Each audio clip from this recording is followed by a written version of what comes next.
Tokyo Paralympics में हैरतअंगेज कारकर्दगी का मुजाहरा करने वाले खिलाड़ियों की वज़ीर-ए-आज़म नरेंद्र मोदी से मुलाकात का वीडियो मंजर-ए-आम पर आ गया है। खिलाड़ियों ने पीएम के साथ अपने पैरालंपिक तजुर्बात भी शेयर किए। इस बार हिंदुस्तानी खिलाड़ियों ने पैरालंपिक्स में बेहतरीन कारकर्दगी का मुजाहरा किया था। हिंदुस्तान ने 5 तलाई समेत 19 तमगे जीते। वाज़ेह है कि 9 सितंबर को वज़ीर-ए-आज़म ने तमाम तमगा जीतने वालों से खास मुलाकात की थी, उन्हें मुबारकबाद पेश की थी। तमाम तमगा जीतने वाले और पैरालंपिक्स के खिलाड़ियों ने पीएम मोदी से मिलकर खुशी का इजहार किया। टोक्यो पैरालंपिक्स के सूरमाओं से पीएम मोदी की मुलाकात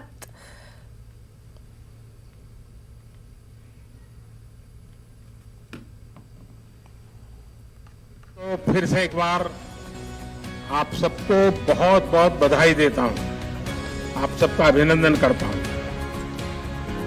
लेकिन मैं आपसे कुछ अपेक्षाएं भी करता हूं। अब आपकी एक पहचान बनी है, एक प्रकार से आप सेलिब्रिटी बन गए हैं। आपके परिवारजनों में, आपके गांव में, समाज में आपको आपकी तरफ देखने का नजरिया बदला है, स्वाभाविक है। और वो आपकी तपस्या के कारण, आपके पुरुषार्थ के कारण, आपके पराक्रम के कारण हुआ है। अब ऐसे में आपकी छोटी छोटी चीजें भी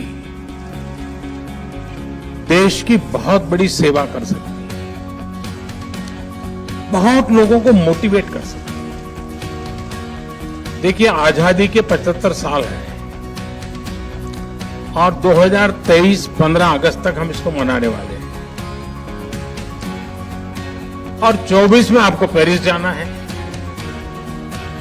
तो एक प्रकार से आजादी का अमृत महोत्सव, ये पूरा कार्यकाल आप लोग देश को क्या दे सकते हैं, देश को कैसे मोटिवेट कर सकते हैं।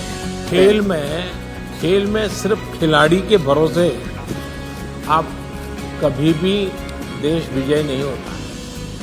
सारी टीम स्पिरिट चाहिए, इकोसिस्टम चाहिए, सपोर्ट सिस्टम चाहिए, टेक्नोलॉजी चाहिए, सब चीजों की जरूरत पड़ती है और इन सबको एक माला में परोना पड़ता है जी, तब जाकर के वो भारत माता के गले में माला पड़ती है।